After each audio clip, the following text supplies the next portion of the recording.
حسبنا اللہ نعم الوکیل نعم المولا و نعم النصیر ما شاء اللہ لا حول ولا قوة الا باللہ العلی العظیم اعوذ باللہ من الشیطان الرجیم بسم اللہ الرحمن الرحیم الحمد للہ الذی ہدانا لہذا وما كنا لنهتدي لولا ان هدانا الله لقد جاءت رسل ربنا بالحق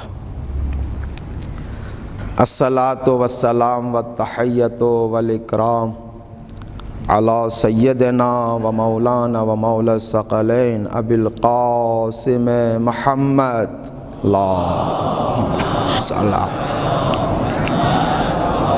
وأهل بيته الطيبين الطاهرين المعصومين المنتجبين الذين أذهب الله عنهم الرجس وطهرهم تطهيرا اللهم صل على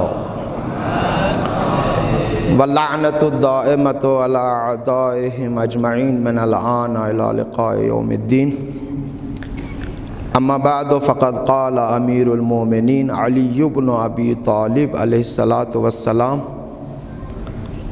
ہا ہنا مناخ رکاب عشاق مسارع عشاق لا يسبقهم من كان قبلهم ولا يلحقهم من بعدهم. ایک صلوات بھیجیے محمد آل محمد.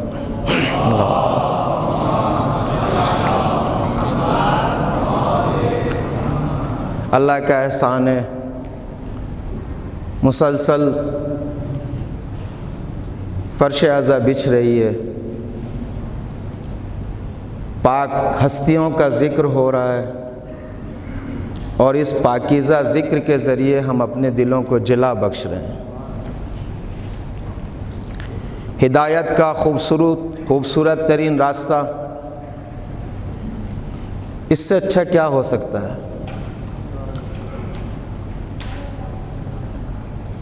بڑے ہی اہتمام سے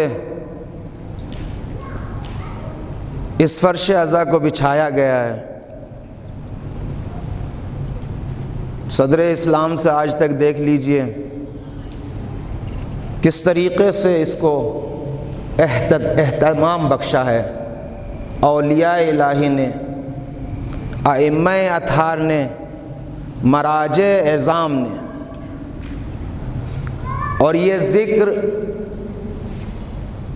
یہ تسلسل ختم ہونے والا نہیں ہے. اب آپ سب جو ہے کہتے ہیں جو ذرہ جس جگہ ہے وہیں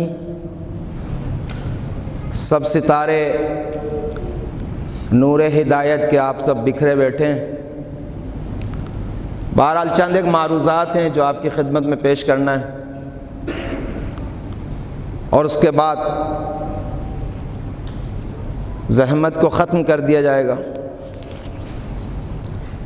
جس فرش اعضا پہ آپ تشریف فرما ہیں یہ ان شخصیتوں کا ذکر ہے جو نہ حسباً ابتر ہیں نہ نسباً ابتر ہیں.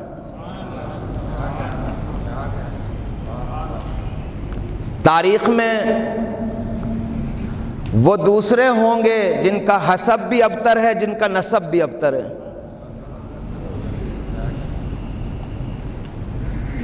ان ذوات مقدسہ کے ابتر نہ ہونے پر اللہ نے اپنی کتاب میں مہر لگائی ہے. نہ ان کا حسب ابتر ہے، آیے تطہیر اس چیز کی گواہ ہے. توجہ چاہوں گا عزیزان محترم، ان کا حسب بھی ابتر. ابھی شاید کسی صاحب کا موضوع تھا یہاں پہ، امام سجاد نے کیا فرمایا؟ من عرفنی فقد عرفنی ومن لم یعرفنی انبأتہ بحسبی و نسبی. جو مجھے نہیں پہچانتا میں آج اس کو اپنا حسب بھی بتاتا ہوں، نسب بھی بتاتا ہوں. اور یہ وارث انبیاء، اوصیاء، اولیاء للکار کے کہہ رہا ہے سامنے والے کو، ہم حسب بھی بتا رہے ہیں، نسب بھی بتا رہے ہیں. نہ ہمارا حسب ختم ہونے والا ہے، نہ نسب ختم ہونے والا ہے. عرض کیا میں نے، پورا قرآن ان کے حسب پر دلیل ہے، آیے کوثر ان کے نسب پر دلیل ہے. توجہ چاہوں گا، پہلے کلام الہی کو مٹا دیجئے، تب ان کا حسب بھی مٹ جائے گا، نسب بھی مٹ جائے گا. اور زینب کبریٰ سلام اللہ علیہا نے ہر منزل پر اس چیز کو بیان کیا ہے اور محکم دلیل پیش کی ہے بڑے اقتدار کے ساتھ، جو چند ایک غرائز مجھے آپ کی خدمت میں پیش کرنے ہیں. کربلا کو ہم صحیح پہچانیں جو پہچاننے کا حق ہے. عاشور کوئی معمولی واقعہ نہیں ہے، تاریخ میں اس کی مثیل نہیں ملتی، نظیر بھی نہیں ملتی.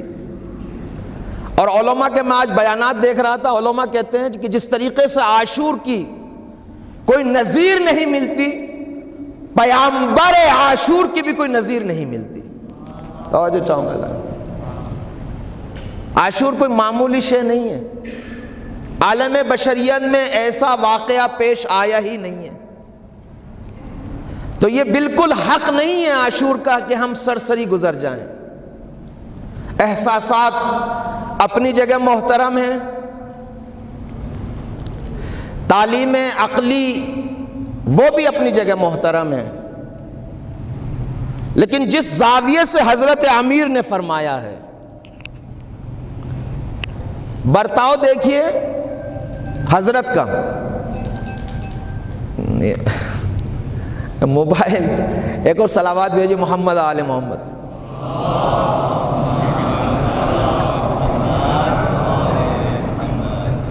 جنگ صفین سے جب واپس آ رہے تھے کوفے کی طرف، ایک سرزمین پہ پہنچتے ہیں، خالی زمین ہے، خاک ہے اور کچھ نہیں ہے، اور عجیب طریقے کا برتاؤ کر رہے ہیں حضرت.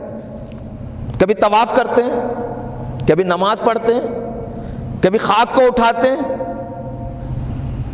ساتھیوں سے جب رہا نہیں گیا تو پوچھا کہ ہے کیا؟ کہا تمہیں نہیں پتا، یہاں عاشقان الہی پڑاؤ ڈالیں گے. کربلا کا ایک مرحلہ عشق ہے. میں اس کو زیادہ بیان نہیں کروں گا، لیکن اتنا عرض کر دوں کہ تاریخ میں ایسا کوئی واقعہ نہیں ہے. بڑے اعتماد سے آپ کی خدمت میں پیش کر رہا ہوں. اگر یاد رکھیے گا، اگر قرآن عاشور کے بعد نازل ہوتا تو احسن قصص عاشور ہوتا، نہ زلیخا کا واقعہ.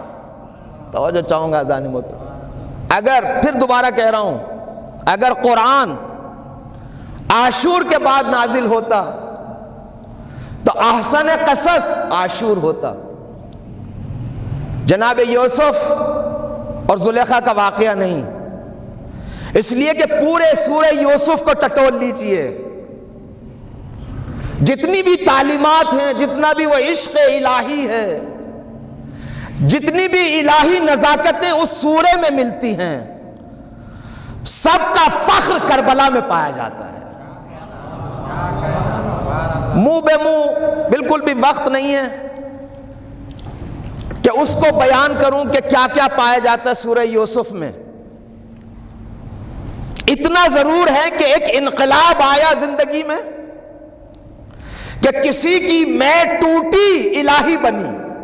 توجہ چاہوں گا جو غرور میں، تکبر میں، بربریت میں، مال و منال و جاہ و حشم و شہرت میں مبتلا تھا، وہ شخص جب تک اس میں مبتلا تھا تب تک وہ فقط اپنی خواہشات اور شخصیت کو دیکھ رہا تھا. لیکن جیسے ہی انقلاب آیا تو تب اپنی میں ٹوٹ گئی، اب فقط سامنے والے کو دیکھ رہا ہے. غلاموں کو آزاد کر رہے ہیں، کیوں آزاد کر رہے ہیں؟ کہا اس لیے کہ میرا معشوق پسند کرتا ہے، میں اس کو کر رہی ہوں. زلیخا یہی تو کہہ رہی تھی، مانو منال لٹا رہی ہیں چونکہ میرے معشوق کو پسند ہے اس لیے لٹا رہی ہیں. اس سے پہلے یہ میں چاہتی ہوں، اس کے بعد پھر معشوق مت رہا ہے. تو جو چاہوں گا جب تک زلیخا کی زندگی میں انقلاب نہیں آیا تب تک وہ فقط اپنے آپ کو دیکھ رہی تھی، کچھ اور نہیں دیکھ رہی تھی. لیکن جب زندگی میں انقلاب آ گیا تو اپنے معشوق کو دیکھ رہی ہے، خود کو نہیں دیکھ رہی ہے. اور عشق کا تقاضا یہ ہے کہ خود کو نہ دیکھا جائے، معشوق کو دیکھا جائے. توجہ چاہوں گا. عشق کا تقاضا یہ ہے. آپ سکے اکثر جوان ہیں، کچھ بوڑھے حضرات بھی تشریف فرمائیں، عشق کی کیفیت کو ابھی لمس نہیں کیا، چہرے سے کہ درک کرتے. پورے وجود میں ایک خون کی طرح سرایانی کیفیت رکھتا ہے عشق. اور میں اس کو بالکل بھی بیان نہیں کرنا چاہتا ہوں، لیکن ایک دو بات عرض کرنا چاہتا ہوں چونکہ سب جوان ہیں. اللہ کرے کہ آپ کو خدا اس میں مبتلا کرے، عشق میں. اور عشق حیوانی نہیں کہہ رہا ہوں، عشق الہی حقیقی کو عرض کر رہا ہوں. توجہ چاہوں گا. وہ انسان کیا ہے جو خاک اور خاکیوں کا عاشق بن جائے؟ انسان وہ ہے جو پرواز کر کے اس اللہ اور جمال اور جلال الہی کا عاشق بنتا ہے جو پوری حقیقت اس کے وجود میں پائی جاتی ہے. کوئی عاشق، میں چاہ رہا ہوں آج تھوڑا سا آپ کو خوش کروں، چونکہ سنا ہے کہ دروازے پہ گئے معشوقہ کے، معمولاً جایا کرتے تھے، دق الباب کیا. معشوقہ نے اندر سے پوچھا کون؟ عاشق نے کہا میں ہوں. ہماری بھاشا میں کہتے ہیں دفع ہو جاؤ. دروازہ بھی نہیں کھولا اور کہا کہ اب سر در و دیوار سے ٹکرا رہے ہیں، کبھی ادھر جاتے ہیں کبھی ادھر جاتے ہیں. توجہ چاہوں گا ذرا. اس کوچے سے اس کوچے میں، اس کوچے سے اس کوچے میں، ادھر ادھر ایک حکیم کا گزر ہوا. کہا کیا مسئلہ ہے؟ کیا بتاؤں؟ معشوقہ نے ٹھکرا دیا. کہا ہوا کیا ہے؟ کہا چھوڑیے. کہا نہیں بتائیے ہوا کیا ہے. کہا میں نے دستک دی، اندر سے آواز آئی کون؟ حکیم نے پوچھا تم نے جواب کیا دیا؟ کہا میں ہوں. کہا تم عاشق نہیں ہو، معشوق کے سامنے خود کو نہیں دیکھا جاتا. کیا کہہ رہا ہوں اذان محترم؟ خود کو دیکھ رہے تھے. اس نظام ہستی کی بنیاد عشق ہے. چونکہ آج کا موضوع زینب کبریٰ کی جو عرفان ہے اس کو پہچاننے کے لیے تھوڑا سا ہمیں آغاز بنانا پڑے گا. اس نظام عالم کا بنیاد عشق و محبت ہے. وہ خداوند متعال نے فرمایا کنت کنزا مخفیہ فاحببت ان اعرف فخلقت الخلق. میں چھپا ہوا خزانہ تھا تو میں نے چاہا کہ پہچانا جاؤں تو میں نے مخلوقات کو خلق کیا. فاحببت اس مبنی ہے اس عالم کا. توجہ چاہوں گا ذہن میں. خدایا کس کو پہچانوانا چاہتا ہے؟ اپنے کمالات کو. بس ایک مثال سے میں علمی باتیں، بالکل عرفان ہو، فلسفہ ہو، تفسیر، اس کو بالکل بھی بیان نہیں کرنا چاہتا ہوں، اشارہ کرنا چاہتا ہوں. یہ واقعہ ملا صدرہ کا واقعہ ہے. ایک جگہ سے ملا صدرہ کا گزر ہو رہا تھا، کوچے سے، گلی سے. ایک جوان وہاں پہ کھڑا ہوا تھا. سب آپ کے مزاج کی باتیں ہو رہی ہیں آج. کوئی خوبصورت اللہ کی مخلوق گھر سے کوڑا کرکٹ لے کے باہر نکلی، دروازہ کھولا اور لا کے باہر رکھ دے، اندر چلی گئی. وہ صاحب جو کھڑے ہوئے تھے اس نے اپنے ساتھی سے کہا کہ یہ کوڑا رکھنے کے لیے نہیں آئی تھی، خود کو دکھانے کے لیے آئی تھی. یہ تو بہانہ تھا اس کا یہاں آنے کے لیے، اصلی یہ خود کو دکھانے آئی تھی. ملا صدرہ کہتے ہیں جیسے یہ جملہ سنا وہیں زمین پہ بیٹھ گیا میں، قیامت ہو گئی. توجہ چاہوں گا ذہن محترم. ملا صدرہ نے کہا اب سمجھ میں آیا اللہ نے یہ مخلوق جو یہ خلق کرنا تو بہانہ تھا، اپنا جمال دکھانا چاہ رہا تھا خدا. یہ سب بہانہ. عشق میں ہوتا یہ ہے کہ عقل سے جلو آگے، البتہ وہ عقل نہیں جو معیشتی ہے، وہ عقل جو محاسبہ گر ہے، منفعت طلب ہے، مفاہیم میں الجھی ہوئی ہے. وہ عقل اس وادی کو نہ سمجھ سکتی ہے اور نہ ہمراہی کر سکتی ہے. اور جو چاہوں گا لہذا اگر کربلا کو آپ فقط اس عقل معیشتی سوداگر سے سمجھنا چاہیں گے تو ہزار اعتراض سامنے آئیں گے. لہذا یہیں پہ سن لیجئے اس جملے کو. جب حضور نے امام حسین نے مدینے سے سفر کا آغاز کیا، جتنے بہت سارے لوگ خیرخواہ بھی تھے غیر خیرخواہ بھی تھے، آپ مت جائیے. مکے سے بھی ایسا ہی ہوا، جب مکے سے نکلے بہت سارے لوگ تھے مشورے پہ مشورہ دے رہے ہیں، آپ مت جائیے، یہ ہو جائے گا وہ ہو جائے گا، بار بار سمجھا رہے ہیں. منازل دیکھ لیجئے مکے اور کوفے کے درمیان، کربلا کے درمیان، وہاں پہ بھی لوگ سمجھا رہے ہیں کہ حضور آپ مت جائیے، یہ ہو جائے گا وہ ہو جائے گا. توجہ چاہوں گا ذان محترم، آپ شہداء کا طومار دیکھیے کربلا والوں کا. جس نے بھی مدینے میں، مکے میں، منازل میں، حتیٰ آپ تریمہ کو کیا کہتے ہیں، تریمہ کے لیے امام نے دعا تک کی ہے، لیکن طومار شہداء کربلا میں تریمہ کا بھی نام نہیں ہے. چونکہ تریمہ نے بھی ایک منزل پہ آنے کے بعد یہ کہا تھا کہ حضور آپ چلیے ہمارے یہاں، آپ کو 20,000 کا لشکر دوں گا میں، جو سب ہاتھی تائی ہوں گے، شمشیر والے، بہادر. تو اس نے بھی مشورہ دیا، اس کا بھی طومار میں نام نہیں. مسئلہ کیا ہے؟ توجہ چاہوں گا، مسئلہ یہ ہے اس کاروان عشق کی نزاکت کو جس نے نہیں پرکھا، اس نے ولی کاروان کو مشورے دیے ہیں. اور سلوک عشقی میں کبھی مشورے نہیں دیے جاتے، اطاعت کی جاتی ہے. لہذا جس نے بھی مشورہ دیا اس کا طومار شہداء میں نام نہیں ہے. بات سن لیجئے، میں آج ہی تاریخ میں دیکھ رہا تھا، ایک شخص نے بین مکہ اور کربلا حضور کو مشورہ دینے کے لیے آیا. بہت ساری باتیں ہوئی اور کہا کہ حضور آپ ایسا کر لیجئے کہ آپ جتنی بھی مستورات ہیں ان کو مدینہ پہنچا دیجئے. میں یہاں سے بتانا چاہتا ہوں اور یہیں سے میں اپنی گفتگو کا آغاز کرنا چاہتا ہوں. آپ جا رہے ہیں، آپ مانتے نہیں ہیں، آپ اپنے سفر کو آگے بڑھانا چاہتے ہیں، جو جتنی بھی مستورات آپ کے ساتھ ہیں ان کو مدینہ پہنچا دیجئے. یہ جملہ اس نے کہا، خیمے گاہ سے آواز آئی، کہا نموت معہو ونحیا معہو. زینب کبریٰ نے کہا یہ سلوک عشقی ہے، اس میں جیئیں گے بھی ساتھ ہی، مریں گے بھی ساتھ ہی. کیا کہنا چاہتے ہو؟ اس کا مطلب یہ ہے کہ زینب عاشور کے بعد زینب نہیں ہے، زینب پورے عاشور میں شریک حسین ہے. جیئیں گے بھی ساتھ ہی، مریں گے بھی ساتھ ہی. ساتھ چلنا ہے ولی الہی کے ساتھ. لیکن کس مقام پہ فائز تھی زینب کبریٰ، کس عظمت کی حامل تھی زینب کبریٰ. ایک بات بتاتا چلوں میں، 6 سال کی تھی جب یہ خطبہ فدکیہ ہے. خطبہ فدکیہ اس کو کس نے نقل کیا؟ اگر تاریخ کی روح سے دیکھیں، خطبہ فدکیہ کو زینب کبریٰ سے نقل کیا گیا ہے اور 6 سال کی تھی. 6 سال کی تھی یہ شہزادی اور خطبہ فدکیہ مادر گرامی کو نقل کیا ہے امانت داری کے ساتھ. کیا نہیں ہے خطبہ فدکیہ میں؟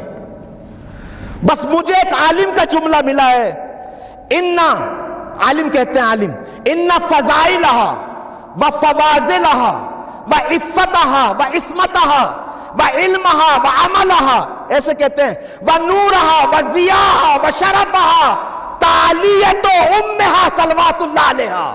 جو چاہوں گا اذان ماں کہا زینب کبریٰ کا علم بھی، عمل بھی، نور بھی، ضیاء بھی، شجاعت بھی، عمل بھی، علم بھی، سب کچھ تالیہ تلو فاطمہ زہرا تھا. میں کہوں گا آپ نے فقط تالیہ تلو بولا ہے. تالیہ تلو، تالیہ تلو کافی نہیں ہے. اس لیے کہ میرے پاس بہت ساری دلیلیں ہمارے پاس موجود ہیں کہ زینب کبریٰ تماماً آئینہ تھی سیدہ کے لیے، تمام آئینہ تھی. دیکھیے ایک مادی آئینہ ہوتا ہے جس کے سامنے آپ کھڑے ہوتے ہیں، جتنا بھی وہ مادی آئینہ آپ کو دکھا سکتا ہے اس کی اپنی ظرفیت کے اعتبار سے پورا دکھاتا ہے آپ کو، ٹھیک ہے نا. ٹھیک ہے، پورا دکھائے گا، جتنا بھی اس کا قیافہ ہوگا، جتنا قد و قامت ہوگا، اس کے حساب سے آپ کوئی خیانت نہیں کرے گا اگر پانی صحیح ہے۔ توجہ چاہوں گا عزیزان محترم، اور اگر اس کی ظرفیت میں خیانت ہے، پانی صحیح نہیں، تو آپ کو صحیح نہیں دکھائے گا۔ لیکن مانوی آئینہ زینب کبریٰ فاطمہ زہرا سلام اللہ کے لیے، ماں کے لیے بھی ہے، باپ کے لیے بھی ہے، لہذا پورا خطبہ فدقیہ پڑھیے، زینب کی زندگی پڑھیے۔ خطبہ فدق میں توحید بھی ہے، نبوت بھی ہے، اصول دین بھی ہے، فروع دین بھی ہیں، اخلاقیات بھی ہے۔ پورے خطبہ فدقیہ کو سیدہ کی بیٹی نے اپنے وجود میں تجلی کیا ہے، متجلی کیا ہے، لہذا ہر وجود میں دیکھیے توحید کیسی ہے، ما رأیت الا جمیلا۔ چاہوں گا اور کس طریقے سے شریعت کو بچایا اس بی بی نے، بار بار کوفے والوں سے کہا، کوفے والوں اگر ہم بے حجاب ہیں تو اپنی آنکھوں کو نیچے کر لیے، اس لیے کہ نامحرم کو دیکھنا حرام ہے۔ یہ شریعت کی حفاظت کر رہی ہیں۔ پوری خطبہ فدقیہ کو پورا وجود، جس طریقے سے ماں نے اسلام کی، دین کی حفاظت اور تبلیغ کی ہے، عیناً زینب کبریٰ نے اسی طریقے سے انجام دیا، اپنے فرائض کو، اپنی ذمہ داری کو۔ لیکن کس مدار پہ کھڑی ہیں زینب کبریٰ؟ بس اس مدار کو سمجھ لیجئے۔ الف لام میم ذالک الکتاب لا ریب فیہ، یہ قرآن کے بارے میں آیت ہے۔ دوسری آیت قرآن کی یہ ہے کہ یہ قرآن ام الکتاب میں ہے، لا یمسہ الا المطہرون، اس ام الکتاب تک وہی جا سکتے ہیں جو پاکیزہ ہیں، اور جب تک پاکیزہ نہ ہو اس ام الکتاب کو مس نہیں کر سکتے۔ زینب کبریٰ نے اولیاء الہی کی تربیت کے ذریعے سے اس مقام ام الکتاب پہ پہنچی ہیں اور پھر عالم خلقت کو دیکھا ہے۔ ایسے نہیں ہے کہ ایک معمولی خاتون ہے زینب کبریٰ، نہیں، معمولی خاتون نہیں ہے، جس کی زندگی، جس کی شخصیت کو علماء نے، اہل بیت اطہار علیہ السلام نے کس طریقے سے بیان کیا ہے۔ اتنی عظیم خاتون ہیں کہ ہر عاشور سے لگا کے، یعنی شروع سفر مدینے سے لگا کے آخر تک شریکت الحسین رہی ہیں، اور ہر اعتبار سے اپنے اقتدار سے کام لیا ہے۔ سن لیجئے، ہر اعتبار سے، لب و لہجے سے بھی اقتدار سے کام لیا ہے، اور اہل بیت کا اقتدار ہے ہی ایسا کہ جو ختم نہیں ہوتا۔ اگر یقین نہیں آتا، جو شامی چاہ رہے تھے یہ کہنا کہ ہم نے ذلیل کر دیا، ہم نے حقیر کر دیا، اب رفید کا واقعہ تو جانتے ہیں، رفید کا، ابن حبیرہ کا غلام، چھٹے امام کے زمانے میں تھا، جب اس کے مالک نے چاہا، وہ بھی بنی امیہ کا تھا، ابن حبیرہ، اس نے کہا اپنے غلام کو دھمکی دی کہ میں تجھے قتل کر دوں گا، بھاگ کے مدینے چلا گیا، چھٹے امام کے پاس جا کے پناہ لی کہ آقا مجھے بچا لیجئے۔ کہا ہوا کیا ہے؟ کہ شام سے بھاگ کے آیا ہوں۔ کیوں، کیا ہوا ہے؟ کہا میرے آقا بگڑ گئے ہیں، مولا بگڑ گیا، مجھے قتل کرنا چاہتا ہے، مارنا چاہتا ہے۔ تو حضرت مسکرائے، کیا چاہتے ہو؟ کہا بچنا چاہتا ہوں اور عابق بھی نہیں ہونا چاہتا۔ کہا جاؤ کہہ دو کہ صادق آل محمد نے بھیجا ہے۔ اقتدار دیکھیے کس طریقے کا ہے، اور اسی اقتدار کو زینب کبریٰ نے وراثت میں پایا ہے۔ کس طریقے سے اس لب لہجہ باپ کا، حسین کا اور مادر گرامی کے، کس طریقے سے شام میں، دیکھیے جیسے ہی وہ راستے میں نکلا، رفید مدینے سے شام جانے کے لیے، راستے میں کوئی شخص ملا، کہاں جا رہے ہو؟ کہا کیا ہوا؟ کہا تمہارے چہرے سے لگ رہا ہے کہ تم قتل کیے جاؤ گے۔ کہا پھر کیا؟ کہ ہاتھ دکھاؤ، ہاتھ دکھائے، کہ ہاتھوں سے بھی لگ رہا ہے کہ قتل کیے جاؤ گے۔ کہا لباس اتارو، لباس اتارا، کہ بدن سے بھی لگ رہا ہے کہ قتل کر دیے جاؤ گے۔ تاریخ میں ملتا ہے کہ مفصل دیکھنے کے بعد یہ کہا تم مارے جاؤ گے۔ کہا اچھا یہ بتاؤ کہ زبان دکھائی اپنی۔ اب جو زبان نکالی، کہا اب چلے جاؤ۔ کہا کیا مسئلہ ہے؟ کہا تمہاری زبان حامل ہے ایسے پیغام کی کہ اگر پہاڑوں پہ عرضہ کر دیا جائے تو پہاڑ جگہ چھوڑ دے اپنی۔ لہذا یہی ہوا، رفید گئے، کہا کہ صادق آل محمد نے، اب پورا واقعہ یہ اقتدار ہے اہل بیت کا جو خداوند متعال نے عطا کیا، معمولی اقتدار نہیں ہے، اور اسی کی وارث ہے زینب کبریٰ۔ اگر زینب، ایک صلوات بھیجیے محمد آل محمد۔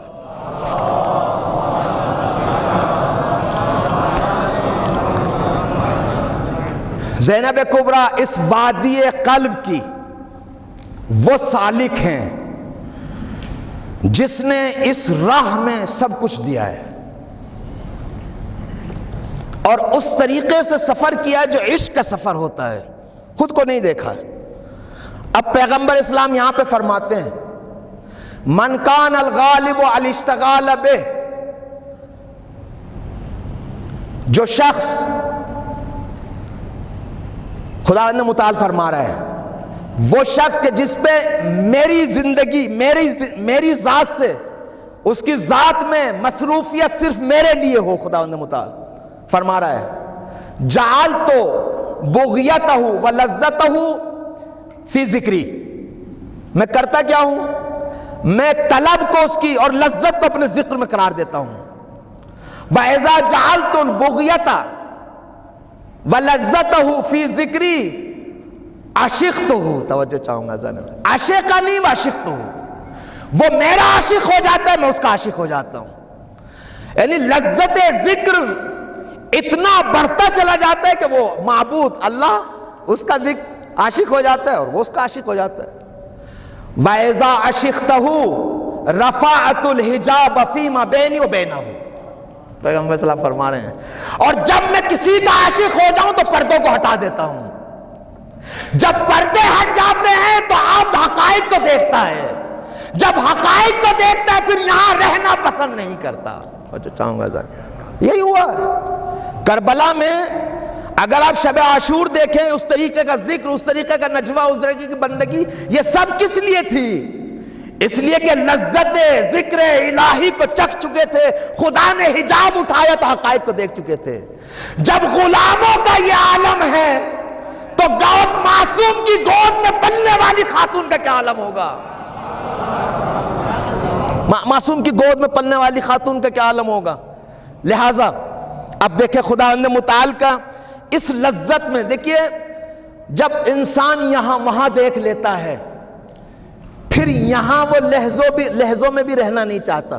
اس لیے کہ ایک مثال دے دوں بات کو آگے بڑھانے کے لیے، مثال یہ ہے کہ جب تک بچہ شکم مادر میں ہے، آپ کسی سسٹم کے ذریعے اس بچے سے بات کیجئے اور اس سے پوچھئے کہ کہاں پہ رہ رہے ہو، وہ بولے گا کہ بہت خوبصورت جگہ رہ رہا ہوں، بہت بڑی وسیع جگہ ہے، کھانے پینے کیسے ہیں؟ کہ مزے کے کھانے ہیں۔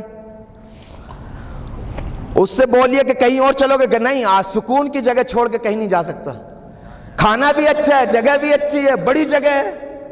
لیکن جیسے ہی وہ دنیا میں تشریف لے آتا ہے، سود بودھ بڑھتی ہے، یہاں دیکھتا ہے تو یہ دیکھتا ہے بہت مزے کی جگہ ہے، یہاں کے دوست بھی اچھے ہیں، یہاں کے کھانے پینے بھی اچھے ہیں۔ اب پوچھے کہ کہاں تھے، توجہ چاہوں گا، اب بتائے گا کہ گندی جگہ تھے، کھانے بھی اچھے نہیں تھے، توجہ چاہوں گا ذہن، یہی بولے گا نا، بھئی پہلے کیوں نہیں بولا؟ چونکہ یہاں تو دیکھا نہیں تھا، توجہ چاہوں گا۔ جس نے یہاں کو نہیں دیکھا وہیں رہنا چاہتا ہے، جس نے وہاں کو نہیں دیکھا وہ یہاں رہنا چاہتا ہے، لیکن جس نے وہاں کو دیکھ لیا وہ یہاں رہنا نہیں چاہتا۔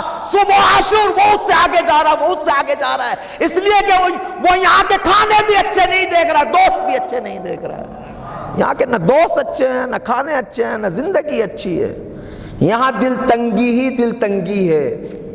لیکن کن کے لیے؟ جنہوں نے وہاں دیکھ لیا۔ زینب کبریٰ اس حقیقت کا نام ہے جس کی قلوب دل مطہرہ سے ساری آنکھیں، دونوں آنکھیں کھل چکی تھی، حقائق اشیاء کو دیکھ رہی تھی۔ قرآن کی بہت ساری آیتیں موجود ہیں کہ جس کے طرف اشارہ کیا جاتا ہے کہ جو بھی سالک ہوتا ہے سلوک عشقی کا، خداوند متعال اس کے لیے اس کی آنکھوں کو کھول دیتا ہے، اور جب آنکھیں کھل جاتی ہیں قلبی تو پھر جدھر بھی نظر ڈالتا ہے ادھر جمال الہی کو دیکھتا ہے۔ یہ ملکی آنکھیں نہیں دیکھتی جو سر کی آنکھیں ہیں، یہ تو حجابوں کو دیکھتی ہیں، وہ قلب کی آنکھیں ہیں جس کے لیے حجاب نہیں ہوتے، وہ حقائق اشیاء کو دیکھتے ہیں۔ ان فی خلق السماوات والارض واختلاف اللیل والنہار لآیات لأولی الالباب، صاحبان لب، لب کا معنی عقل نہیں ہوتا ہے، فروق اللغہ میں آپ دیکھیں لب کا معنی عقل نہیں ہوتا، تفاوت ہے، اپنی جگہ محفوظ ہے۔ صاحبان عقل کے لیے یہ آیتیں ہیں بس بات کو سن لیجئے، جو آیت کو دیکھے یذکرون اللہ قیاما وقعودا وعلی جنوبہم، اٹھتے بیٹھتے لیٹے ہوئے اللہ کا ذکر کرتے ہیں، اور جب نکل کے دیکھتے کہتے ہیں ما خلقت ھذا باطلا، کسی چیز کو بھی تو نے باطل خلق نہیں کیا ہے۔ یہ جب آیات الہی کو دیکھتے ہیں، آیت کبھی بری نہیں ہوتی، سن لیجئے بس، آیت کبھی بری، لیکن میں برا کیوں دیکھتا ہوں؟ چونکہ میں آیت کو نہیں دیکھ رہا ہوں، حجاب کو دیکھ رہا ہوں۔ توجہ چاہوں گا، یعنی میں آیت کا مطلب جانتے ہیں کیا؟ آیت کا مطلب یہ ہے کہ آیت پہ نظر پڑے، صاحب آیت کو دیکھیں، آیت پہ نظر۔ ابھی ماحول خراب ہو رہا ہے آہستہ آہستہ دنیا کا، اگر ماحول خراب ہو جائے اور آپ اپنے گھر کی کیا کر رہے ہیں؟ حفاظت کر رہے ہیں، رات کے 2 بجے صحن مبارک میں سایہ پڑ جائے تو آپ سایہ پہ رکے رہیں گے؟ ایک لہجے کے لیے بھی نہیں رکیں گے، فوراً ادھر جائیں گے۔ اور جو چاہوں گا جانے محترم، اس لیے کہ ہو نہیں سکتا کہ جان کو خطرہ ہو سایہ پہ رکا رہے۔ سایہ کا معنی ہے کہ صاحب سایہ تک پہنچائے، اور آیت کبھی بھی صاحب آیت سے ہٹتی نہیں ہے، فقط صاحب آیت کو دکھاتی ہے۔ اگر صاحب آیت جمال مطلق ہو، اور جو چاہوں گا، تو اس کی آیات بھی جمال مطلق ہوں گی۔ ہو نہیں سکتا، اس لیے کہ قاعدہ سنخیت یہ کہتا ہے کہ جو جمیل ہوتا ہے وہ جمال انجام دیتا ہے، وہ جمال مطلق ہے، اس کی آیتیں ہیں، آیتوں کے بیچ میں صاحب آیت کو دیکھا جاتا ہے۔ شہید مطہری رضوان اللہ تعالیٰ علیہ اس آیت کو اس طریقے سے بیان کرتے ہیں، یہ جو اشہدہم علی انفسہم الست بربکم، عالم ذر میں جب ہر انسان کو اس کی حقیقت دکھائی تو خدا متعال نے کیا کہا؟ کیا میں تمہارا رب نہیں ہوں؟ کیا رابطہ ہے اس میں؟ اس نے حقیقت تو اپنی دکھائی ہے، میری حقیقت کو دکھایا، آپ کی حقیقت کو، لیکن کہہ رہا ہے کیا میں تمہارا رب نہیں؟ اور جو چاہوں گا ذہن محترم، شہید مطہری کہتے ہیں آیت کو ایسے مت پڑھیے، ایسے پڑھیے، ایسے پڑھیے، وَأَشْهَدَهُمْ عَلَىٰ أَنفُسِهِمْ أَلَسْتُ بِرَبِّكُمْ۔ اور جو چاہوں گا ذہن محترم، یہ ہے کیا رابطہ؟ خالق اور مخلوق کتنی بھی بڑی مخلوق ہو، زمین آسمان کا فرق ہوتا ہے، اس لیے کہ وہ واجب مطلق ہے، مخلوق کچھ بھی ہو ممکن ہے۔ پیغمبر اسلام کی حدیث ہے من عرف نفسہ فقد عرف ربہ، جس نے اپنا آپ کو پہچان لیا پس فاصلہ فا کا ہو گیا۔ علماء ہے نا یہاں بیٹے تشریف فرمائے، فا تو آ گئی۔ شہید مطہری کہتے ہیں چونکہ مخلوق کا کلام ہے فاصلہ ہے، لیکن خالق کا کلام یہ ہے وَأَشْهَدَهُمْ عَلَىٰ أَنفُسِهِمْ أَلَسْتُ بِرَبِّكُمْ۔ جیسے انسان اپنی حقیقت کو دیکھے، حقیقت بغیر ربوبیت کے ہو نہیں سکتی۔ کیا کہہ رہا ہوں؟ وہیں حقائق آیات میں ربوبیت پائی جاتی ہے، اور اگر صاحب آیات جمال مطلق ہو، غنی مطلق ہو، قادر مطلق ہو، عین جمال ہو، عین بہا ہو، اس کی آیتیں بھی جمال ہوتی ہیں، کمال ہوتی ہیں، بہا ہوتی ہیں۔ دیکھیے جناب موسیٰ کو اللہ نے کہا میری پس مخلوق کو لے کر آؤ، اب ادھر جا رہے ہیں، ادھر جا رہے ہیں، فلاں جا رہے ہیں، جا کے کتے پہ بھی رک گئے، اس کو بھی نہیں لے گئے۔ اگر لے جاتے میں کہوں گا پھر موسیٰ پریشان کی ہو، جو پس مخلوق ہے میں بتاتا ہوں اس کو لے جائیے، کہا کون؟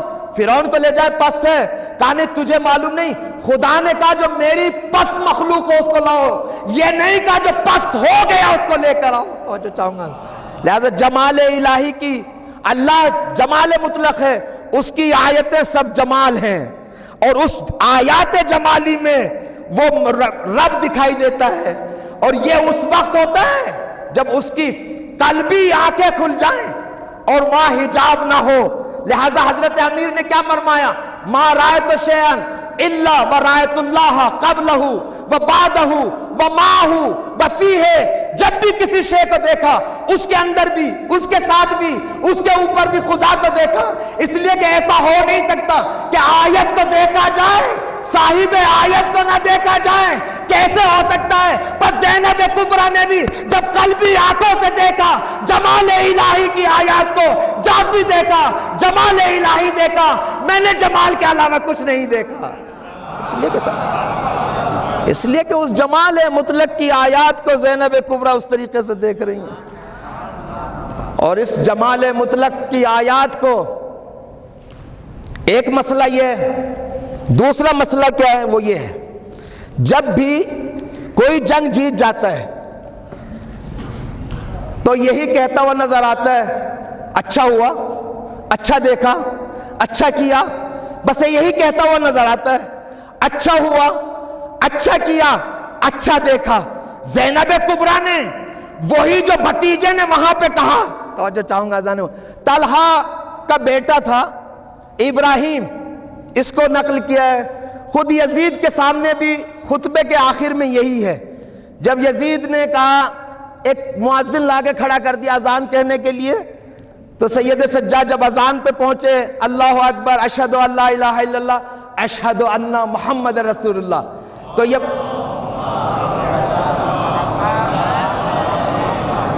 تو سید سجاد نے پوچھا کہ بتائیے کس کے نانا ہیں، تیرے نانا ہے یا میرے نانا؟ جب تک یہ ذکر رہے گا ہم جیتے رہیں گے۔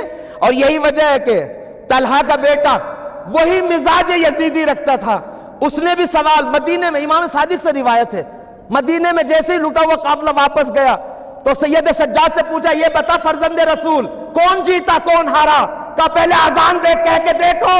توجہ چاہوں گا، اگر اذان میں میرے جد کا نام آیا تو ہم جیتے، اعلان کیا نہیں، یہی اعلان دربار ابن زیاد میں زینب کبریٰ نے کیا ہے، کہا دیکھا نہیں تمہارے رب نے تمہارے ساتھ کیا کیا؟ کہا ما رأیت الا جمیلا، ہم جیتے ہیں، جو بھی دیکھا اچھا دیکھا ہے۔ اپنی جیت کا اعلان کیا ہے۔ جیت کا اعلان ہوتا ہی ایسے ہے کہ ہم نے اچھا دیکھا ہے۔ یہ زینب کبریٰ وہ جو وارث علم لدنی ہے، اپنے کردار کے ذریعے سے، رفتار کے ذریعے سے عاشور کو ایک ایسی جان دی ہے جو قیامت تک چلے گی۔ اور یہ معمولی نہیں ہے، لب و لہجہ بابا والا، گفتگو کا انداز علی مرتضیٰ، نہ صرف بلاغت کے اعتبار سے، بلاغت نہیں، فصاحت بھی نہیں، معانی کے حساب سے بھی۔ بس دو تین مثالیں عرض کروں۔ معاویہ نے خط لکھا علی مرتضیٰ کو، کہا کہ مہاجر کون ہے، انصار کون ہے، مہاجر کی فضیلت یہ ہے، انصار ایسے ہوتے ہیں، مہاجروں کو یہ ملنا چاہیے، فلاں ملنا چاہیے۔ حضرت نے خط کے جواب میں لکھا، ما للطلقاء وابناء الطلقاء والتمیز بین المہاجر والانصار۔ کوبیدہ لب و لہجے کے ساتھ امیر المومنین نے لکھا، تو آزاد شدہ کا بیٹا، تجھے کیا لینا کہ مہاجر کون ہے انصار کون ہے؟ نہ تو نے ہجرت کی نہ تیرے باپ نے ہجرت کی ہے۔ ہجرتیں وہاں ہوتی ہیں جہاں دین کی بنا پر ارادتاً انسان ہجرت کرتا ہے۔ جب ہم نے فاتحانہ حملہ کیا، تلواریں لے کر مکے میں آئے، تم گھروں میں چھپ گئے تھے، تم جنگی ہمارے غلام تھے اور تم اسیر تھے ہمارے، تمہیں کیا مطلب کہ کون انصار ہیں کون مہاجر ہیں، کس کی فضیلت کیا ہے؟ نہ تم انصار میں ہو نہ مہاجر میں ہو، تم تو آزاد شدہ غلام ہو۔ اور جو چاہوں گا حضرت نے یہی کہا، لب و لہجہ دیکھے کتنا خوبصورت ہے۔ اسی لب و لہجے کو زینب کبریٰ نے فرمایا جب لے گئے شام میں، اور یزید نے ان جسارتوں گستاخیوں کے بعد بری حرکتیں کرنا شروع کی، تو حضرت نے کیا فرمایا؟ یا امن العدل یبن الطلقاء۔ توجہ چاہوں گا ذرا جملہ دیکھیں بھائی، میری بات سن لیجئے، زینب کبریٰ نے کس انداز میں کہا امن العدل یبن الطلقاء، یہ اسیر باتیں نہیں کرتے، ایسی امیر کیا کرتے ہیں۔ توجہ چاہوں گا ذرا، کیا یہ عدالت ہے؟ یہ لب و لہجہ امیر کا ہوتا ہے، اسیر کا نہیں۔ کیا یہ انصاف ہے؟ یبن الطلقاء۔ توجہ چاہوں گا، کون بچا تھا؟ علی نے فرمایا طلقاء و ابناء الطلقاء، دادا باپ دونوں کو تو حضرت نے، جو تھوڑا کام معصوم کا کم رہ گیا تھا۔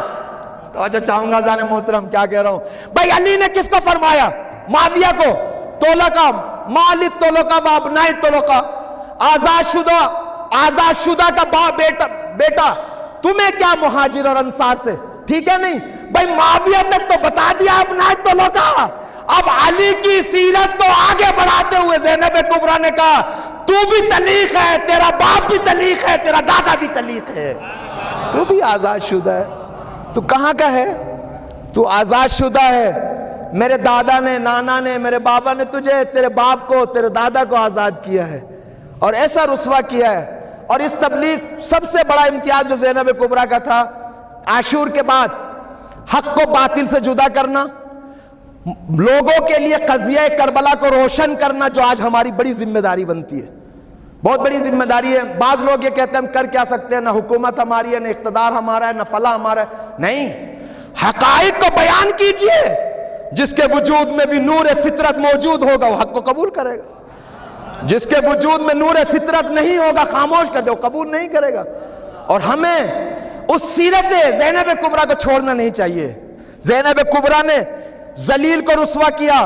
دیکھیے، عشق میں زینب کبریٰ وہ عارفہ تھی کہ جہاں پورے وجود میں توحید متجلی تھی۔ بات سنیے میری بات، جس وجود میں توحید متجلی ہو اسماء الہی متجلی ہوتے ہیں۔ اس وجود میں عزیز مطلق بھی ہے، کریم مطلق بھی ہے، جلیل مطلق بھی ہے۔ توجہ چاہوں گا۔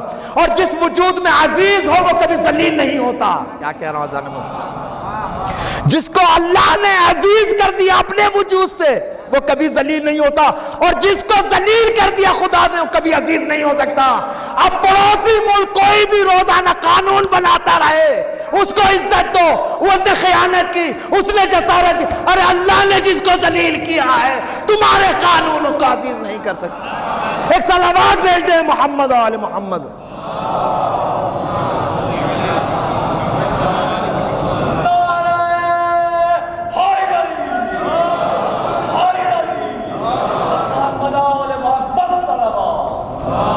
جس کو اللہ نے عزیز کیا ہو اس کو کوئی ذلیل نہیں کر سکتا، اور جس کو خدا نے ذلیل کر دیا ہو روزانہ قانون بدلیے، ایف آئی آر لکھیے، لوگوں کو گرفتار کیجئے، قتلوں کا اعلان کیجئے، ڈرائیے، رعب جمائیے۔ جو سیرت سید سجاد اور زینب کبریٰ پہ چلتے ہیں وہ کبھی نہ رعب میں آتے ہیں نہ ڈرتے ہیں، اس لیے کہ ان کے وجود میں عزیز متجلی ہے۔ اور جس کو اللہ نے ذلیل کر دیا وہ قانونوں سے دوبارہ عزیز نہیں ہو سکتا۔ اور زینب کبریٰ جب وہاں پر آئیں، بات سنیے، پھر معاویہ چاہتا تھا حضرت امیر کی شان میں جسارت کرنا، لکھا کہ علی تم جانتے کون ہو؟ تقادو کا تقاد الجمل المخشوش، یاد ہے تمہیں کہ تمہارے ہاتھ باندھ کے جیسے ایک سرکش اونٹ کو مہار کیا جاتا ہے، الیاذ باللہ، ایسے تجھ کو ہم نے مہار کیا تھا سقیفہ کے بعد، اور تیرے ہاتھ باندھ کے لایا گیا تھا تجھ کو۔ حضرت نے جواب کیا خوبصورت دیا، قلتو کا اقادو کما تقاد الجمل المخشوش، میں ایسے ہی آیا جیسے اونٹ آیا گیا تھا ہاتھ باندھ کے۔ تو چاہتا تھا ترید ان تزم مدحتنی، تو چاہتا تھا میری مذمت کرے، تو نے تو خود میری مد کر دی۔ توجہ چاہوں گا، بتانا یہ چاہتے تھے علی آزادانہ نہ سقیفہ کو مانتا تھا، توجہ چاہوں گا اذان محترم، نہ تم کو مانتا تھا، علی کا ہاتھ باندھ کے تو لا سکتے ہو، آزادانہ نہیں لا سکتے۔ علی آزادانہ نہیں جا سکتے، علی آزاد رہے ہاتھ کھلے ہوئے، نہ سقیفہ کو مان سکتا ہے نہ وارثان سقیفہ کو مان سکتا ہے۔ تو کتنا بھی چاہے، تو نے میری مذمت کرنا چاہیے، تو نے تو خود مد کر دی، تو نے خود تاریخ میں لکھ کے بتا دیا کہ علی نے اختیاراً نہ سقیفہ کو مانا نہ صاحبان سقیفہ کو مانا۔ بات سمجھ میں آ گئی؟ علی بتانا یہ چاہتے ہیں ہاتھوں میں رسی دیکھ کے ذہن میں یہ نہ آ جائے ذلیل ہو گیا۔ چاہوں گا جانو، اور اگر یقین نہیں آتا یہی کام زینب کبریٰ نے یزید کے سامنے کیا ہے۔ چاہوں گا کہ یزید تو سوچتا کہ ہمارے ہاتھوں میں رسی باندھ کے ہم ذلیل ہو گئے؟ پوری زمین پہ نہ ہم جتنا عزیز کوئی ہے نہ کوئی کریم ہے۔ رسیوں سے کوئی ذلیل تھوڑی ہوتا ہے، اور ہم خود نہیں آئے تیرے دربار میں، ہمیں لایا گیا تو ہم آئے ہیں۔ ذلیل وہ ہوتے ہیں جو سلطانوں، بدماشوں، ظالموں، متکبروں کے پاس خود چل کر آئے، نہ میرا بابا گیا ہے اور نہ میں زینب کبریٰ آئی ہوں۔ یہ سب کیا ہے؟ یہ لب و لہجہ، یہ تاریخ دہرائی گئی ہے۔ اور دیکھیے بات سنیے، یہ چیز وہ ہے جو ختم ہونے والی نہیں، پوری تاریخ میں قیامت تک ایسے ہی چلتا رہے گا۔ جتنے بھی انداز بیان، جتنے بھی فرمائشات زینب کبریٰ کے آپ دکھائیں گے کربلا سے لگا کے شام تک سب قیامت تک اسی طرح زندہ ہیں. آج بھی آپ دنیا کے ظالموں کو، بڑی بڑی طاقتوں کو، بڑے بڑے بدماشوں کو یہ کہہ سکتے ہیں من العدل. کیا یہ انصاف ہے کہ تم دنیا کو قتل کرو؟ کیا یہ انصاف ہے تم لوگوں پہ ظلم کرو؟ کیا یہ انصاف ہے کہ تم لوگوں کو پھنساؤ؟ کیا یہ انصاف ہے کہ تم ناموسوں کو لوٹو؟ کیا یہ انصاف ہے کہ مظلوموں کو ختم کرو؟ آج بھی کہہ سکتے ہیں من العدل. اور یہ طلقائی ہیں آج بھی، ابنائے طلقہ ہیں آج بھی. یقین نہیں آتا میرے مولا کو حاضر کیجیے، معلوم ہو جائے گا کون طلقہ کون ابنائے طلقہ ہے. آج بھی ایسا ہی ہے، وہی کہانی چلی آ رہی ہے. زینب کبریٰ وہ حقیقت ہیں کہ جو عالم ہستی میں قرب الہی میں فانی ہے. فانی ہے یہ خاتون جو اپنے لیے کچھ نہیں دیکھ رہی، سب کچھ اللہ کی نظر سے دیکھ رہی ہیں. بہرحال زیادہ وقت نہیں لینا چاہتا، ورنہ اگر وہ حدیث دیکھیں گے جو امام باقر سے بھی امام صادق علیہ السلام، یہ امام باقر سے امام صادق سے قرب فرائض اور قرب نوافل والی حدیث، کہ کس طریقے سے انسان فانی ہوتا ہے توحید میں، اور جب فانی ہو جائے تو ایک مقام وہ ہوتا ہے کہ یہ باقی رہتا ہے، اللہ کی زبان اس کی زبان ہو جاتی ہے، اللہ کی آنکھیں اس کی آنکھیں ہو جاتی ہیں، اللہ کے ہاتھ اس کے ہاتھ ہو جاتے ہیں، اللہ کے پاؤں اس کے پاؤں ہو جاتے ہیں. ہوتا یہ ہے کام اللہ کے ہاتھوں سے کرتا ہے، ہوتا یہ ہے آنکھیں اللہ کی ہوتی ہے اس سے دیکھتا ہے. توجہ چاہوں گا. لیکن قرب فرائض وہ ہے کہ جب انسان ولی مطلق کے جوار میں رہ کے خون ولایت کا صحیح سے وفاداری کو انجام دیتے ہوئے انسان وہاں پہنچ جاتا ہے کہ خود اتنا فانی ہو جاتا ہے، اس کی آنکھیں اللہ کی آنکھیں ہوتی ہیں، اس کی زبان اللہ کی زبان ہوتی ہے، اس کے کان اللہ کے کان ہوتے ہیں. آپ قرآن میں بھی دیکھ لیجئے، روایات میں بھی دیکھ لیجئے، زینب کبریٰ وہ فانی توحیدی تھی کہ جو اس کی زبان اس کی زبان نہیں، اللہ کی زبان ہے، ہاتھ اس کے نہیں اللہ کے ہاتھ ہے، آنکھیں اس کی نہیں اللہ کی آنکھیں ہیں. جہاں اللہ کی آنکھیں دیکھ رہی ہوں وہاں مخلوق الہی کو جمال سے تعبیر کیا جاتا ہے. یہ وہ فانی تھیں جو قرب فرائض کے ذریعے سے اس مقام پہ پہنچ گئی تھی کہ جو فانی ہو گئی ہیں. اب یہ زینب کی آنکھیں ضرور ہیں لیکن توحید دیکھ رہی ہے. یہاں زینب کی زبان ضرور ہے، جس طریقے سے ولی مطلق انسان کامل اکمل مکمل کی زبان پر خدا بولتا ہے، اسی طریقے سے زینب کبریٰ کی زبان میں خدا بول رہا ہے. لہذا لب و لہجہ وہی معصوم والا ہے جو علی کا لب و لہجہ وہی اس کا ہے، انداز بھی وہی ہے. اس لیے کہ جمال الہی میں مستغرق یہ خاتون جس نے کربلا میں کہیں پہ بھی، میں عرض کروں، کہیں پہ بھی وقت کے ولی کے سامنے اعتراض نہیں کیا، اس لیے کہ جو کاروان عشق کے ولی ہوتے ہیں اس کی اطاعت کی جاتی ہے، اس پہ اعتراض نہیں کیا جاتا. لہذا ہر بات میں مطیع مطلق تھی زینب کبریٰ. اور کس انداز سے دین کو آگے بڑھایا، کس انداز سے. دیکھیں ائمہ بہت سارے ان سے پہلے بھی شہید ہوئے ہیں. اگر زینب کبریٰ کا اس طریقے کا کردار نہ ہوتا تو خون کربلا میں ختم ہو جاتا. اس کو میں نے بالکل بیان نہیں کیا، علماء نے باقاعدہ اس کو بیان کیا ہے. کیا تاثیر تھی اس کی زبان میں، کیا انداز تھا اس کے کردار میں، عمل میں، کس طریقے سے عاشور کو یہاں تک پہنچایا. اور عرض کیا میں نے شروع میں، یہ ان کا ذکر ہے، نہ حسباً ابتر ہے نہ نسباً ابتر ہے، اور قیامت تک یہ ذکر ایسے ہی چلتا رہے گا، اس کو کوئی ختم نہیں کر سکتا. وقت کا ہر ظالم ڈرتا ہے زینبی کردار سے. آج بھی اگر ہم زینبی کردار کو وجود میں ڈھال لیں تو آج کا ظالم بھی ڈرے گا، لیکن اگر ہم زینب سے فاصلہ لے لیں کوئی نہیں ڈر سکتا. سید سجاد سے متعلق یہ ایام چل رہے ہیں، ان کی فرمائشات. محمد بن شہاب زہری جو شام میں رہتا تھا چاہنے والا، اس کو حضرت نے خط لکھا ہے، اور اس خط میں حضرت نے بتایا کہ محبوب ہونا کافی نہیں ہے، سلطان سے بیزاری ضروری ہے. اور خصوصاً علماء کے لیے، چونکہ زہری بہت بڑا عالم تھا جس کو حضرت نے کہا کہ تو جو ہے بنی امیہ کے لیے قطب ہو گیا ہے، تو جو ہے نا سلک ہو گیا ہے، تو جسر ہو گیا، پل ہو گیا ہے ظلم کے لیے ان کی. اس طریقے سے بیان کیا. ہم علماء کے لیے، طلاب کے لیے ضروری ہے کہ امام کی ان فرمائشات کو پڑھیں جو امام نے خط لکھا ہے. تحفۃ العقول میں بھی ہے، اور مقام معظم رہبری نے جو سیرت کی خوبصورت کتاب لکھی ہے 250 سالہ انسان، اس میں بھی حضرت لے کر آئے ہیں. ایک مسئلہ. دوسرا مسئلہ جو کہنا چاہتا ہوں یہاں پہ، سید سجاد نے 47ویں دعا میں، صحیفہ سجادی 47ویں دعا میں شیعوں کے 9 صفات بیان کیے ہیں. کتنے صفات؟ ہم سوچتے ہیں سید سجاد پورے 34 سال گوشہ نشین رہے ہیں. نہیں. شیعہ نیٹ ورک کو اتنا منسجم کرنے کی کوشش کی ہے اور بتایا ہے وہاں پر کہ دیکھو یہ زمینیں فراہم کرنا ہماری ذمہ داری ہے. لہٰذا جائیے آپ وہاں پر، جب دعا کرنا چاہیے اپنے محبین اور شیعوں کے لیے، 9 صفات کو بیان کیا ہے کہ کس طریقے سے ہمارے پیرو ہوں، کس طریقے سے مجتہد اور زحمت کریں ہماری راہ پہ چلنے کے لیے، کس طریقے سے ہماری راہ میں مطیع ہونا چاہیے، کس طریقے سے وقت کے سلطان سے بیزار ہونا چاہیے.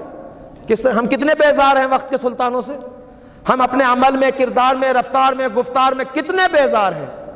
ہمیں حتماً ان ایام میں وہ تعلیمات جو اہل بیت نے، خصوصاً امام سجاد نے فرمائی ہیں اور زینب کبریٰ نے، ان کو ہمیں سیکھنا چاہیے اور مطالعہ کرنا چاہیے اور مومنین تک اس کو پہنچانا چاہیے. صحیفہ سجادیہ صرف مانگنے کی دعا وہ نہیں ہے کتاب. خدایا گاڑی دے دے، خدایا مال دے دے، خدایا گھر دے دے، خوبصورت سی بیوی دے دے، خدایا فلاں دے دے، یہ دے دے. اردو تہذیب میں دعا کا مفہوم صرف اتنا ہی ہوتا ہے. درحالی کے سید سجاد کی اس صحیفہ سجادیہ کو اٹھائیں جو زبور آل محمد ہے، جہاں قرآن کی حقیقی تفسیر کو بیان کیا گیا ہے. حقیقی تفسیر سے مراد تفسیر انفسی کو بیان کیا گیا ہے. انسان کی حقیقت کو پہلی دعا میں بیان کیا گیا ہے. توحید کی حقیقت کو، یہ وہ دعا ہے، عدیہ ہے جہاں پر اسلام کی صحیح تفسیر آپ نے بیان کی ہے. لہٰذا مانگنا صرف یہ دے دے وہ دے دے. صحیفہ سجادیہ ایک عبد و معبود کے رابطے کو کہتے ہیں. صحیفہ سجادیہ ایک بندے کو مولا سے متصل کرنے والی ایک حقیقت کا نام ہے جو انسان کو. لہذا ہم لوگ صرف سید سجاد نہیں، ایسا نہیں ہے. 34 سال ہمیشہ وقت کے ظالم کی کلیوں کو کھولتے رہے اور شیعہ کو، شیعت کو منسجم کرتے رہے. ہر معصوم کی یہی ذمہ داری تھی اور ہر معصوم یہی کرتا آیا. ہماری ذمہ داری بھی بنتی ہے تعلیمات اہل بیت کے ذریعے سے دنیا کے سامنے حقائق کو اجاگر کریں، ظالموں کے چہرے سے نقاب ہٹائیں، ورنہ زینبی کردار ہمارے وجود میں نہیں آ سکتا. امانت کرنی ہے، خیانت سے دور رہنا ہے تو زینب کبریٰ کی طریقے سے ظالموں کے چہرے سے نقاب ہٹانا ضروری ہے. آج کے مقتدر، آج کے سرمایہ دار، آج کے مال و اموال رکھنے والے، آج کے شہرت، آج کا استکبار جو بھی مظلوموں کو کچلنا چاہتا ہے، اگر چاہتے ہیں زینبی کردار انجام دینا تو ضروری ہے ان ظالموں کے چہرے سے نقاب ہٹائے جائے. یہ ضروری ہے، یہ ضروری ہے. اور جس کے وجود میں، پھر دوبارہ کہہ رہا ہوں، ایمان کے ذریعے، طہارت کے ذریعے، سلوک عشقی کے ذریعے، بندگی کے ذریعے جس کے وجود میں عزیز مطلق آج ہو جائے وہ کبھی ذلیل نہیں ہو سکتا، چاہے پوری دنیا ایک طرف ہو جائے. اگر سیرت ائمہ پہ چلنے کے بعد، تعلیمات اہل بیت پر عمل کرنے کے بعد اگر کوئی ملک کا ولی فقیہ اس عزیز کو اپنے وجود میں ڈھال لے، امریکہ ہو، اسرائیل ہو، خلیج کے ملک ہو، چاروں طرف سے بھی گھیر کے ذلیل کرنا چاہیں، آج بھی اس کا نمائندہ ذلیل نہیں ہو سکتا. یہ ضروری ہے. یہ عزت کہاں سے ملی ہے؟ یہ بندگی سے ملی ہے، سیرت زینبی سے ملی ہے، سیرت سید سجاد سے ملی ہے، عاشور سے ملی ہے. لیکن چونکہ ہم کیوں ذلیل ہو رہے ہیں اپنے ملکوں میں؟ ہم اس لیے ذلیل ہو رہے ہیں نہ ہمارے کردار میں، نہ رفتار میں، نہ گفتار میں، نہ بیان میں، نہ نظر میں، نہ لب و لہجے میں، نہ بیان عاشورہ صحیح ہے، نہ بیان زینب صحیح ہے، نہ بیان سید سجاد صحیح ہے. ورنہ ظالم کی کیا ہمت ہے اتنی مضبوط قوم کے سامنے کھڑا ہو جائے. ہماری اپنی مجبوریاں. یہ سیم ایسے ہی ہے کہ جن کیسے غالب ہوتا ہے انسان پر. مولانا جن زدے شدے، وہ صاحب مولوی بھی ہوتے ہیں جن زدہ. میں نے دیکھا ایک مولوی جن زدہ، وہ اتارے گا تو کیا اس پہ جن لگا ہوا ہے. جن زدہ، وہ انسان پر جن غالب نہیں ہوتا، انسان اتنا گر جاتا ہے کہ جن آتا ہے اس کے پاس. ورنہ انسان اگر اس فطرت توحید پر رہے تو کبھی جن اس پر غالب نہیں آ سکتا. لیکن آج پوری امتیں جن زدہ ہو گئی ہیں. ساری قومیں جن زدہ اس لیے ہو رہی، ہر آدمی تفوع کر رہا ہے، اپنی باتیں کر رہا ہے، ہر انسان اپنی باتیں کر رہا ہے، ہر ایک اپنا راستہ نکال رہا ہے. ہر ایک راستہ وہی نکالے گا جو جن زدہ ہے.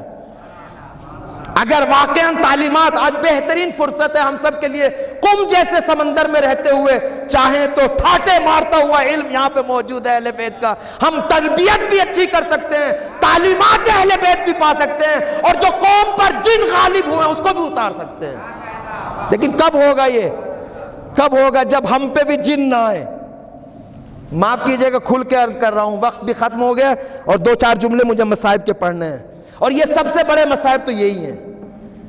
جب ہم جنوں کی وادی سے خود نکل پائیں، نہ ہمارے ہاں ٹائمنگ ہے، نہ ہمارے ہاں ذمہ داریوں کا احساس ہے، نہ ہمارے ہاں عزت و ذلت کا معیار ہے، نہ ہمارے یہاں علم کی عزت ہے، نہ ہمارے یہاں مستقبل ہے. عجیب ہے، آپ نے کل ہی یا پرسوں یہاں پہ خطبہ سنا ہے، سید سجاد نے اپنی زندگی اور مستقبل کا اعلان کرتے ہوئے یزید کے سامنے کہا، منا مہدیہ ھذہ الامہ سیقتل الجدال، ہمارا مستقبل روشن ہے، تمہارا مستقبل ختم ہے. خود فرمایا ہے، خود فرمایا ہے حضرت نے. کیا ضرورت تھی مہدی کے لانے کی؟ مہدی لائے اس لیے تاکہ مستقبل کو بیان کرے اپنے، بتائے کہ ہم ابتر نہیں ہیں، نہ حسب کے اعتبار سے نہ نسب کے اعتبار سے. ابتر وہ ہوتے ہیں جو توحید کی راہوں سے فاصلہ پا جاتے ہیں. اور بس آخری جملہ عرض کروں، آپ پورے خطبے کو دیکھیں، اتنا انا بولا، انا ابن فلا، انا ابن فلا، انا انا انا انا، اتنا انا بولا دربار یزید بھی لرزنے لگا. سلطان کے تخت کے پائے چولے ہلنے لگی، اس لیے کہ یہ معمولی انا نہیں ہے، یہ توحیدی انا ہے. یہ معمولی انا نہیں، بہرحال آپ لوگوں نے سنا ہے. لیکن اگر چاہتے ہیں میری اور آپ کی انا بھی توحیدی ہو جائے، جس کی انا سے وقت کا استقبال ہل جائے، ضروری ہے کہ سیرت زینبی اور سید سجاد پہ چلنا پڑے گا. اور ضروری ہے تعلیمات اہل بیت اطہار علیہ الصلوۃ والسلام کو احیاء اور زندہ کرنا پڑے گا، زحمتوں کے ذریعے، محنتوں کے ذریعے، طہارتوں کے ذریعے، بندگی کے ذریعے سے، توفیق الہی کے ذریعے سے. اور یہ راہ چنان رو کے راہ روان رفتن، یہ علم ایسے ہی نہیں ڈالے جاتے. علم کے لیے قلب کو پاکیزہ کیا جاتا ہے، لائق استاد کے پاس جاتا ہے، ادب سے تلمس کیا جاتا ہے. جب تک یہ ذمہ داریوں پر ہم اپنے عمل نہیں کریں گے، پوری زندگی بھی غفلت میں گزر سکتی ہے. یہ مت سوچئے 1 گھنٹے کی غفلت، 2 گھنٹے کی غفلت، 1 دن کی غفلت، 2 مہینے کی. الناس نیام اذا ماتوا انتبہوا، پیغمبر نے فرمایا پوری زندگی انسان غفلت میں ہے، جب مرے گا تو تب سمجھ میں آئے گا یہ کیا ہوا، کیسے گزر گئی زندگی. غفلتوں سے نکلیں، ذمہ داریوں کا احساس کریں. ہمارے پڑوس میں، گھروں میں، محلوں میں، پڑوس میں ظالم پہ ظالم موجود ہو رہے ہیں، وجود میں آ رہے ہیں. ہمیں اپنا مقابلہ کرنا ہے، ظلم کا مقابلہ کرنا ہے، مستضعفین کا ساتھ دینا ہے، اس زمینے کو فراہم کرنا ہے جہاں عادل مطلق آئے. اور یہ اس وقت تک نہیں ہوگا جب تک ہم تربیت اپنی نہ کریں، اور جب اپنی تربیت کریں گے تب قوم کی تربیت ہوگی. ہم کب تک اپنے وقت کو ضائع کرتے رہیں گے؟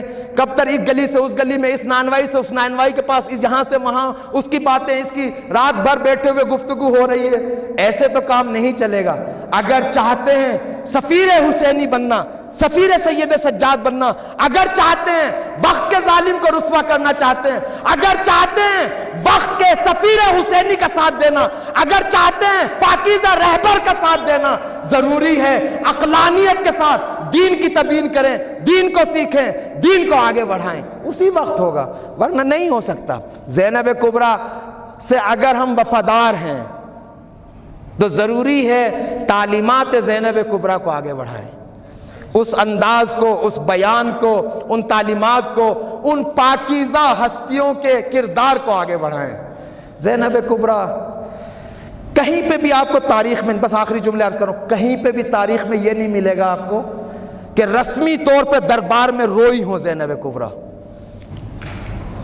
عجیب ہے، عجیب ہے. رسمی طور پہ جب بھی ظالم کے سامنے کھڑی ہوئی ہیں، اس اقتدار کے ساتھ کھڑی ہوئی ہیں. لہذا وقت کا حاکم یہ کہنے پہ مجبور ہو گئے، یہ کون ہے مستنکرہ و مستکبرہ؟ یہ کیوں کہہ رہا ہے؟ اس لیے کہ یہ ذوات وہ ہیں کہ جو ظالم کے سامنے جھکتے نہیں ہیں، یہ وہ ہیں، لیکن کس بھائی کے سر کو دیکھ رہی ہیں؟ جناب شہاب الدین مرعشی سے ہے یہ واقعہ۔ جناب جب زینب کبریٰ کی ولادت ہوئی، آپ کو پیغمبر اسلام نے اپنا دست مبارک پہ لیا، آنکھیں نہیں کھولی، پھر بابا نے لیا تب بھی آنکھیں نہیں کھولی، مادر گرامی نے ہاتھوں پہ لیا تب بھی آنکھیں نہیں کھولی، بھیا حسن نے، لیکن جیسے ہی حسین کے ہاتھوں پر آئیں آنکھیں کھل گئی۔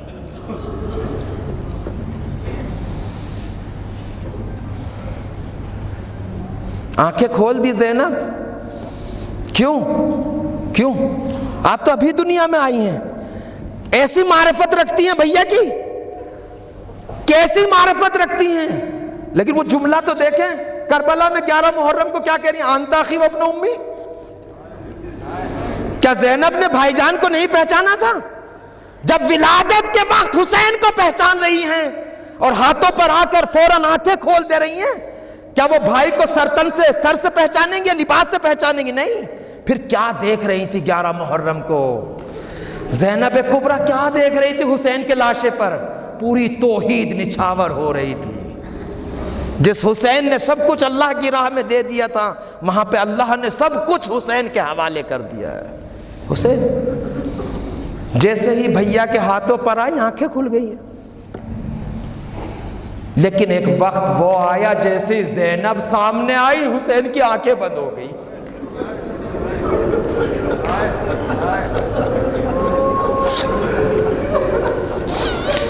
ذہن پہنچ گیا آپ کے کب کی بات کر رہا ہوں؟ دربار یزید میں سربرہنہ زینب آئی، حسین کی آنکھیں کھلی ہوئی تھی، بند ہو گئی۔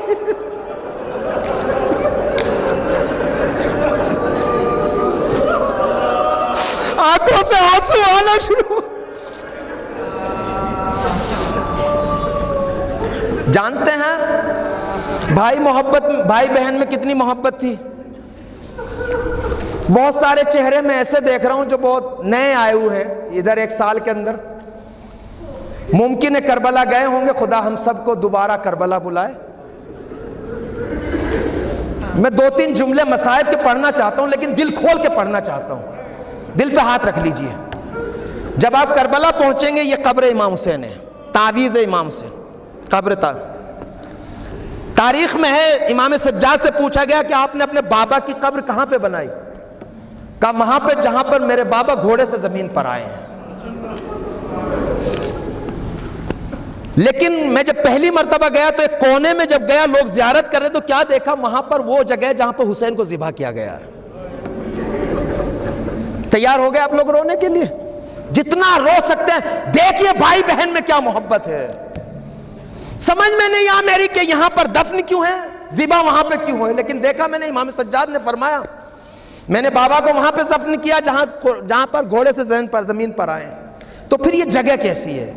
جب کتابوں میں دیکھنا چاہا تو مجھ کو وہاں پہ یہ ملا، جب حسین زمین پر گر گئے، تیروں میں چھنی تھے، کسی کو پتہ نہیں حسین زندہ ہے یا مر گئے۔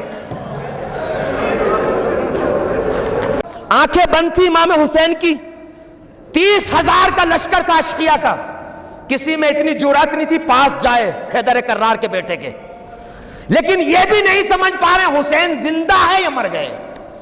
کھلبلی ہے، کیسے پہچانے؟ ایک شقی نے مشورہ دیا، سب مل کے زینب کے خیمے کی طرف چلو۔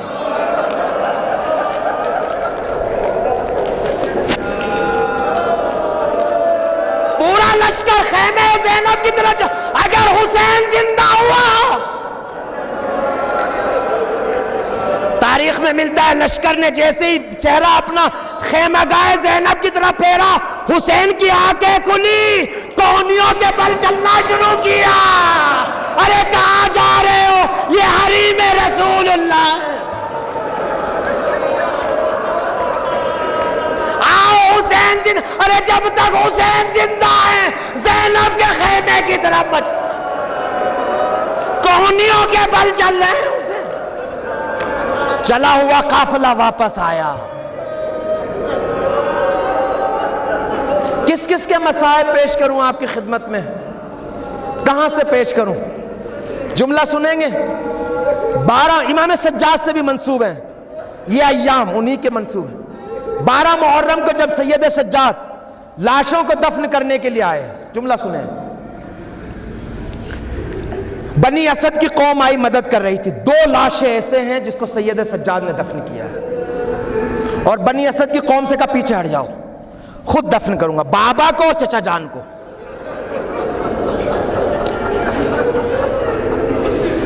پاس نہیں آنے دیا، کہا میری ساتھ ہیں مدد کرنے والے، تم پیچھے ہٹ جاؤ۔ بس جملہ یہاں پہ کہنا چاہ رہا ہوں، بابا کے لاشے کو قبر میں اتارا، کیسے اتارا ہوگا مجھے نہیں پتا، خود بھی قبر میں اتر گئے۔ راوی کہتا ہے کچھ دیر دیکھتے رہے، پھر چیخ مار کے روئے، لاشے پہ گر گئے۔ اس کے بعد کچھ نہیں کہتا کہ ایسا ہوا کیوں، لیکن میں بتاؤں جو میرا ذہن کہتا ہوا اس لیے ہوا ہوگا چونکہ جیسے ہی قبر میں لاشے کو اتارا ہوگا شرعی مسئلہ یاد آیا ہوگا، چہرہ قبلہ رو ہونا چاہیے۔ اے بابا آپ کا چہرہ ہی نہیں ہے۔ جزاکم ربکم خیر الجزا۔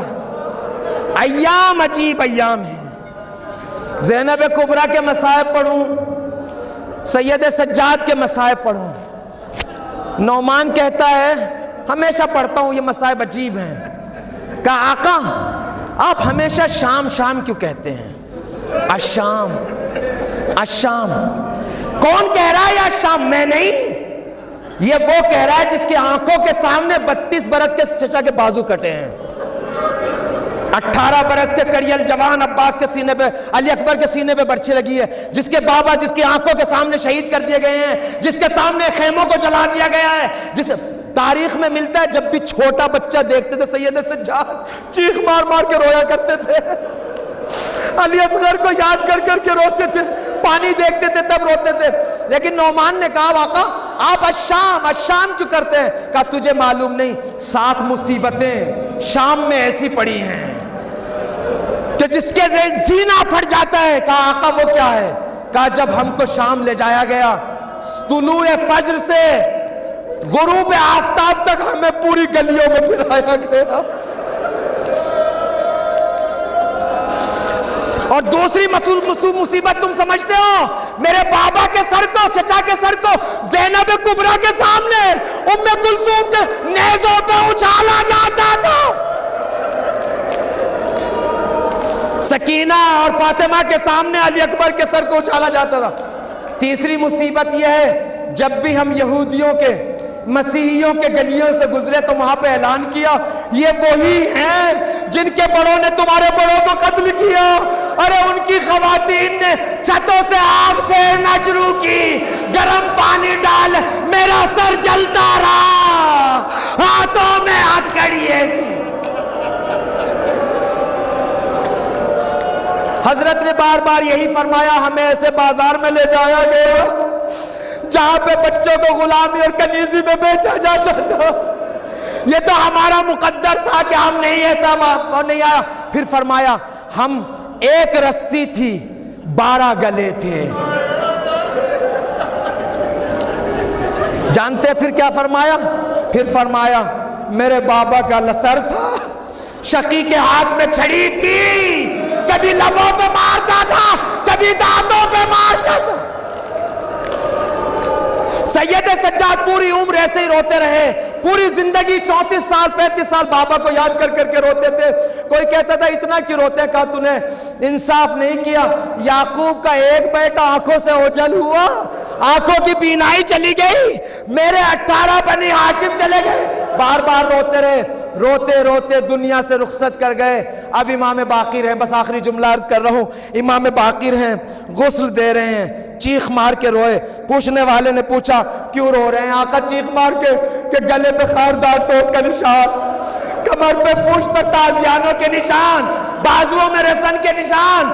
جب نشانوں کو بتایا میں کہوں گا آقا اپنے جد امجد سے پوچھئے جب دادی کو غسل دے رہے تھے سینہ زخمی تھا، پسلیاں ٹوٹی ہوئی تھی، بازوؤں پہ برم تھی، ارے غسل نہیں دے رہے تھے بلکہ مصائب کا مرور